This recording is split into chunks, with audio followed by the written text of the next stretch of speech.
जय माता दी। आप सभी का हमारे YouTube चैनल पर हार्दिक स्वागत है। देवी भागवत पुराण में कुल 12 स्कंद हैं। अगर आप देवी भागवत महापुराण संपूर्ण सुनना चाहते हैं तो प्लीज़ आज ही कमेंट करके बताइएगा, ताकि नवरात्रि के दिनों में तो मैं ये कथाएं आपको सुना ही सकूं। नवरात्रि समाप्त होने के बाद भी आप इन कथाओं का रिस्पॉन्ड कर सकें जब तक देवी भागवत पुराण संपूर्ण ना हो जाए।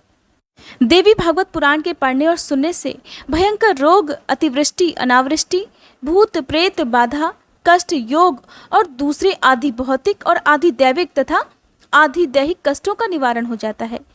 श्री सूत जी महाराज ने इसके लिए कथा का उल्लेख करते हुए कहा था, वसुदेव जी द्वारा देवी भागवत पुराण को पारायण का फल ही था कि प्रसेनजीत को ढूंढने गए श्री कृष्ण संकट से मुक्त होकर सकुशल घर वापस लौट आए थे। इस पुराण को सुनने से दरिद्र धनी, रोगी निरोगी तथा पुत्रहीन स्त्री पुत्रवती हो जाती है। ब्राह्मण, क्षत्रिय, वैश्य तथा शूद्र चतुर्वर्णों के व्यक्तियों द्वारा समान रूप से पठनीय और श्रवण योग्य यह पुराण आयु, विद्या, बल, धन, यश तथा प्रतिष्ठा देने वाला अनुपम ग्रंथ है। स्कंद प्रारंभ करने से पहले सुनिए श्रीमद् देवी भागवत पुराण का महात्म्य। नैमिषारण्य तीर्थ में उपस्थित ऋषिगणों ने श्री सूत जी महाराज से कहा, हे सूत जी, आप तो परम बुद्धिमान हैं। आप भगवान व्यास जी के शिष्य हैं। आप बहुत वर्षों तक जीवित रहें। हे भगवान, अब आप हमें मन को प्रसन्न करने वाली पवित्र कथाएं सुनाने की कृपा कीजिए। भगवान विष्णु के अवतार की पावन कथा संपूर्ण पापों का संहार करने वाली और अत्यंत अद्भुत है। हम भक्तिपूर्वक इस कथा का श्रवण कर चुके हैं। भगवान शंकर का दिव्य चरित्र, भस्म और रुद्राक्ष धारण करने की महिमा तथा उसका इतिहास भी आपके मुखारविंद से हमने सुना। अब हमें वह कथा सुनने की इच्छा है जो परम पवित्र हो और जिसके प्रभाव से मनुष्य सुगमता पूर्वक मुक्ति और भुक्ति के सम्यक अधिकारी बन जाए। हे महाभाग, आपसे बढ़कर संदेह निवारण करने वाले अन्य किसी को हम नहीं देखते। आप हमें मुख्य मुख्य कथाएं कहने की कृपा कीजिए, जिससे कलयुगी मनुष्यों को भी सिद्धि मिल सके। तब श्री सूत जी महाराज कहने लगे, हे ऋषियों, तुम बड़े ही भाग्यशाली हो। जगत के कल्याण होने की इच्छा से तुमने यह बहुत उत्तम प्रश्न पूछा है। अतः संपूर्ण शास्त्रों का जो सार रूप है वह प्रसंग विशद रूप से मैं तुम्हारे सामने उपस्थित रखता हूँ। ऋषियों ने कहा, हे महाभाग सूत जी, आप तो वक्ताओं में श्रेष्ठ हैं। वह कैसा पुराण है और उसके सुनने की कौन सी विधि है? कितने दिनों में ये कथा संपन्न होती है? इस कथा में किस देवता का पूजन होना चाहिए और कितने मनुष्य पहले इसे सुन चुके हैं और उनकी कौन कौन सी अभिलाषाएं पूर्ण हो चुकी हैं, वह सब हमें सुनाने की कृपा कीजिए। तब श्री सूत जी कहने लगे, व्यास जी ने वेदों को 4 भागों में बांटकर उन्हें अपने शिष्यों को पढ़ाया, किंतु जो संस्कारहीन, नीच कुल में उत्पन्न, वेद पढ़ने के अनाधिकारी, मूर्खजन और स्त्रियां हैं, उन्हें धर्म का ज्ञान कैसे हो, ये चिंता उनके मन में जाग उठी। तब स्वयं मन में विचार करके उन्होंने उक्त प्राणियों के धर्मज्ञानार्थ पुराण संहिता का संपादन किया। 18 पुराणों की रचना करके उन्होंने मुझे पढ़ाया, महाभारत की कथा भी सुनाई। उसी समय भुक्ति और मुक्ति देने वाला देवी भागवत नामक पुराण रचा। स्व उसके वक्ता बने और राजा जन्मेजय को श्रोता होने का सुअवसर प्राप्त हुआ। पूर्व समय की बात है, जन्मेजय के पिता राजा परीक्षित थे। उन्हें तक्षक नाग ने डस लिया था। उनकी दुर्गति निवारण के लिए जन्मेजय ने देवी भागवत सुना। वेद व्यास जी के मुखारविंद से 9 दिनों में इसकी श्रवण विधि संपन्न की। वे त्रिलोक जननी भगवती आद्यशक्ति का विधि पूर्वक पूजन करते थे। नरवाह यज्ञ समाप्त होने पर उसी क्षण महाराज परीक्षित को भगवती का परम धाम प्राप्त हो गया। दिव्य रूप धारण करके वे वहां पधार गए। पिता को परम धाम प्राप्त हो गया, ये देखकर राजा जन्मेजय को अपार हर्ष हुआ। उन्होंने मुनिवर व्यास जी की भली भांति पूजा की।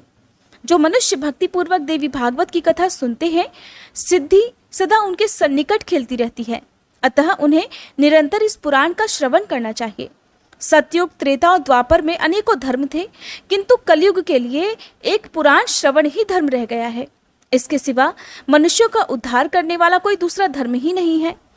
कलयुग के मनुष्य धर्म और आचार से हीन और अल्पायु होंगे। उनके कल्याण के लिए भगवान व्यास जी ने पुराण संज्ञक इस अमृत रस का निर्माण किया है। इस देवी भागवत के श्रवण में मास और दिवस का कोई खास नियम नहीं है। मनुष्य सदा ही इस पुराण को श्रवण कर सकते हैं। आश्विन, चैत्र, वैशाख और ज्येष्ठ के महीने में तथा 4 नवरात्रों में सुनने से, अर्थात 2 गुप्त और 2 प्रकट नवरात्रों में सुनने से यह पुराण विशेष फल देने वाला होता है। नवरात्र में इसका अनुष्ठान करने पर मनुष्य सभी पुण्य कर्मों से अधिक फल पा लेते हैं। अतः इसे नवह यज्ञ कहा गया है।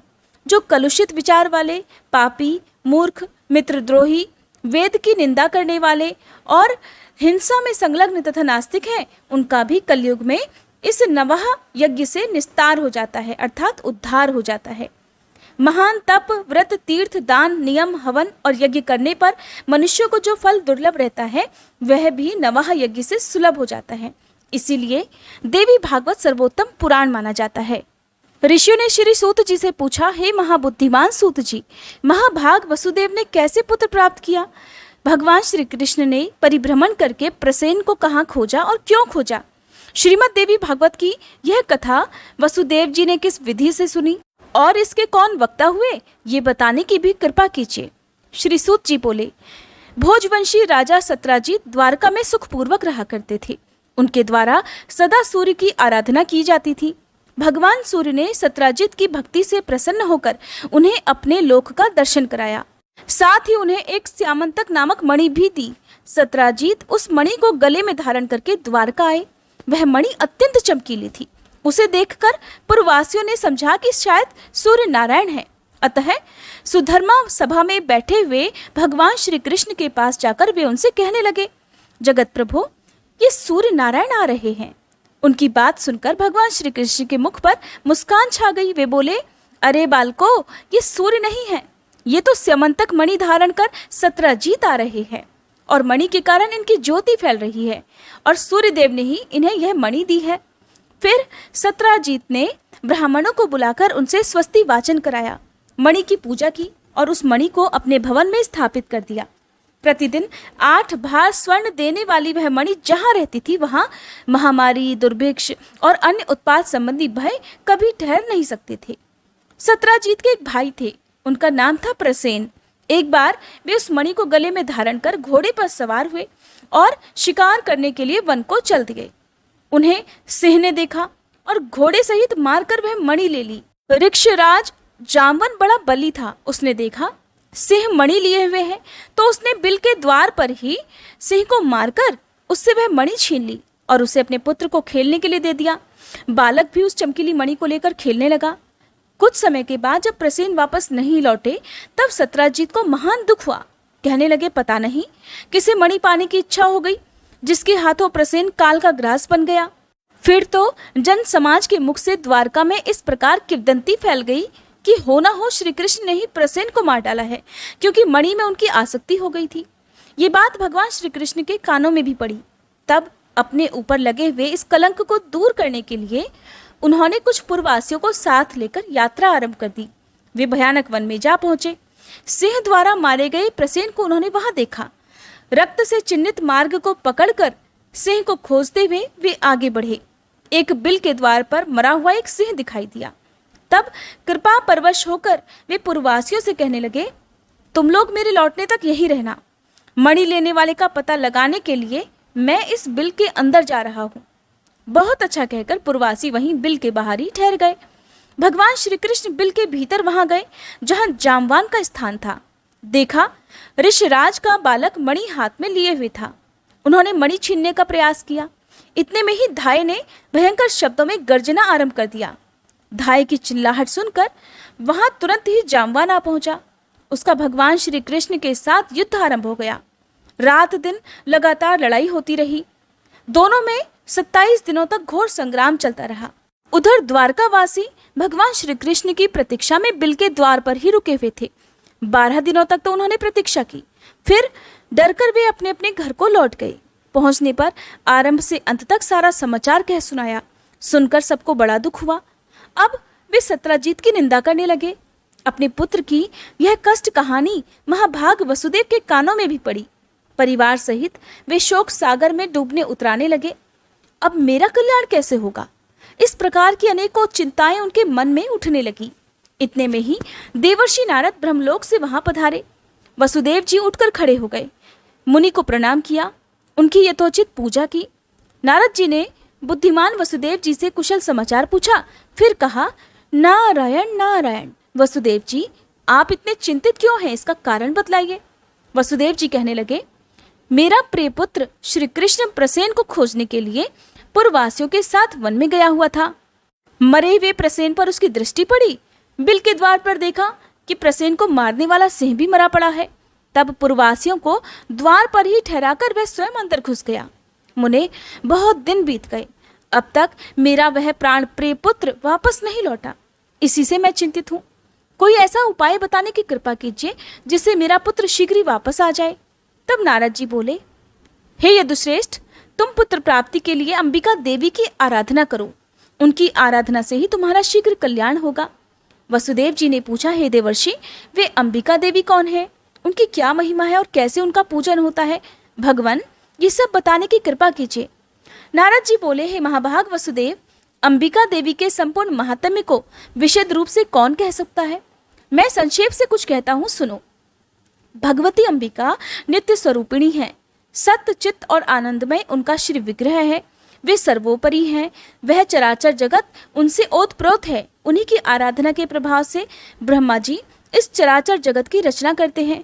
मधु और कैटभ से भयभीत होने पर पितामह ने देवी की स्तुति की और वे उस भय से मुक्त हुए। उन्हीं की कृपा से भगवान विष्णु इस जगत का संरक्षण करते हैं।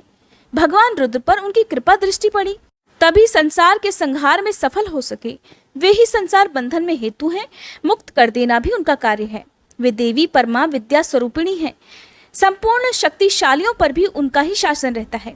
तुम नवरात्र विधि से उन भगवती जगदम्बिका का पूजन करके 9 दिनों में श्रीमद् देवी भागवत पुराण सुनो। उस पुराण के श्रवण करने से शीघ्र ही तुम्हारा पुत्र लौट आएगा। इस पुराण के पढ़ने और सुनने वाले से भक्ति मुक्ति दूर नहीं रह सकती। इस प्रकार मुनिवर नारद जी के कहने पर वसुदेव जी ने उनके चरणों में मस्तक झुकाया और अपार प्रसन्नता प्रकट करते हुए कहने लगे, भगवान, आपके कहने पर भगवती जगदम्बिका की कृपा प्रसाद से सिद्ध होने वाला अपना पूर्व प्रसंग मुझे याद आ गया। उसे मैं कहता हूँ, सुनिए। पहले की बात है, आकाशवाणी से ये जानकर कि देवी के 8वें गर्भ से कंस का निधन होगा। पापी कंस ने भय के कारण मुझे सभा में ही घेर लिया। अपनी पत्नी देवकी के साथ मुझे कारागार में जाना पड़ा। जैसे ही हमारी संतान होती, दुरात्मा कंस उन्हें मार डालता था। कंस के हाथों मेरे 6 संतानों की मृत्यु हो जाने पर देवकी के अंतःकरण में शोक का सागर उमड़ पड़ा। अब वह कल्याणी रात दिन चिंता करने लगी। तब मैंने मुनिवर गर्ग जी को बुलाकर उनके चरणों में मस्तक झुकाया, पूजा की, अनुनय विनय किया और पुत्र की इच्छा प्रकट करते हुए देवकी की कष्ट कथा उन्हें कह सुनाई। मैंने कहा, भगवान, आप तो करुणा के सागर हैं। यादवों ने आपसे दीक्षा पाई है। मुने, आप दीर्घजीवी पुत्र प्राप्त होने का साधन बतलाने की कृपा करें। तब दयानिधि गर्ग जी प्रसन्न होकर मुझसे कहने लगे, हे महाभाग वसुदेव, दीर्घजीवी पुत्र प्राप्त होने का उपाय बताता हूँ, सुनो। भगवती दुर्गा भक्तों का दुख दूर करने वाली और कल्याण स्वरूपिणी है। तुम उन्हीं की आराधना करो। उनकी कृपा से तुम्हारा तुरंत कल्याण हो जाएगा, क्योंकि उनकी उपासना से अखिल जनों के समस्त मनोरथ भी पूर्ण हो जाते हैं। भगवती दुर्गा में भक्ति रखने वाले मनुष्यों को जगत में कुछ भी वस्तु दुर्लभ नहीं है। मुनि के ऐसा कहने पर हम पति पत्नी दोनों के हृदय में अपार हर्ष छा गया। मैंने अत्यंत भक्ति पूर्वक उनको प्रणाम किया और हाथ जोड़कर कहा, भगवान, आप तो परम दयालु हैं। अगर आपकी मुझ पर कृपा हो तो मथुरापुरी में रहकर ही आप मेरे लिए भगवती जगदम्बिका की आराधना आरंभ कर दीजिए। महामते, मैं कंस के यहाँ बंदी बना हुआ हूँ। इस समय मुझसे कुछ भी होने की संभावना नहीं दिखती, इसलिए आप ही इस दुख रूपी दुस्तर सागर से उद्धार करने की कृपा कीजिए। इस प्रकार मेरे कहने पर मुनिवर गर्ग प्रसन्न होकर बोले, वसुदेव, तुम मेरे अति प्रेम पात्र हो, इसलिए तुम्हारे कल्याण के लिए मैं अवश्य ही यह प्रयास करूंगा। फिर तो मेरे प्रेम पूर्वक प्रार्थना करने पर मुनिवर गर्ग जी भगवती जगदम्बिका की आराधना करने के लिए कुछ ब्राह्मणों को साथ लेकर विंध्य पर्वत पर चले गए। वहां पहुंचकर वे भक्तों के मनोरथ पूर्ण करने वाली जगन माता के जप और पाठ में संलग्न होकर उनकी आराधना करने लगे। अनुष्ठान समाप्त होने पर आकाशवाणी हुई कि मुने, मैं प्रसन्न हूँ, तुम्हारा कार्य अवश्य सिद्ध होगा। पृथ्वी का भार दूर करने के लिए मैंने श्री विष्णु को आदेश दिया है कि वे वसुदेव के यहाँ देवकी के गर्भ से अपना अंशावतार ग्रहण करेंगे। उनके प्रकट होते ही वसुदेव जी कंस के डर से उन्हें लेकर गोकुल में नंद जी के घर पहुंचा देंगे। साथ ही यशोदा जी की कन्या को ले जाकर अपने यहाँ आए हुए कंस को दे देंगे और फिर कंस उस कन्या को जमीन पर दे मारेगा। इतने में ही वह कन्या कंस के हाथ से छूट जाएगी, उसका अत्यंत मनोहर रूप हो जाएगा। मेरा ही अंशरूप विग्रह धारण करके वह विंध्यगिरि पर जाकर जगत के कल्याण में संलग्न हो जाएगी। इस प्रकार आकाशवाणी सुनकर मुनिवर गर्ग जी ने जगदम्बिका को प्रणाम किया। अत्यंत प्रसन्न होकर वे मथुरापुरी में आए। मैंने उनके मुख से देवी का वरदान सुना। सुनते ही हम पति पत्नी दोनों को ही बड़ी प्रसन्नता हुई। मेरे हृदय में तो आनंद का समुद्र उमड़ पड़ा। तभी से भगवती जगदम्बिका का उत्तम महात्म्य मैं जानता था। देवर्षि, आज भी आपके मुखारविंद से वही महात्म्य मैं सुन रहा हूँ। अतः हे प्रभु, आप ही मुझे श्रीमद् देवी भागवत सुनाने की कृपा कीजिए। देवर्षि, आप तो दया के सागर हैं। मेरे सौभाग्य से ही आपका यहाँ पधारना हुआ है। वसुदेव जी की बातें सुनकर नारद जी प्रसन्न हो गए। शुभ दिन और शुभ नक्षत्र में उन्होंने कथा आरंभ कर दी। कथा की निर्विघ्न समाप्ति के लिए अनेकों ब्राह्मण नरवाण जप करने लगे। कुछ ब्राह्मणों ने मार्कंडेय पुराणोक्त दुर्गा सप्तशती का पाठ आरंभ कर दिया। नारद जी ने प्रथम स्कंद से कथा आरंभ की। वसुदेव जी भक्तिपूर्वक सुनते रहे। 9वें दिन कथा प्रसंग समाप्त हुआ। महाभाग वसुदेव जी ने प्रसन्न होकर पुस्तक और कथावाचक की यथोचित पूजा की।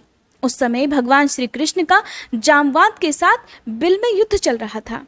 फिर भगवान श्री कृष्ण के मुष्टि प्रहार से जामवंत घायल हो गया।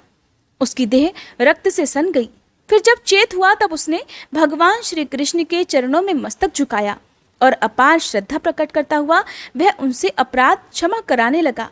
उसने कहा, भगवान, मैं आपको जान गया। आप ही राघवेंद्र भगवान श्री राम हैं।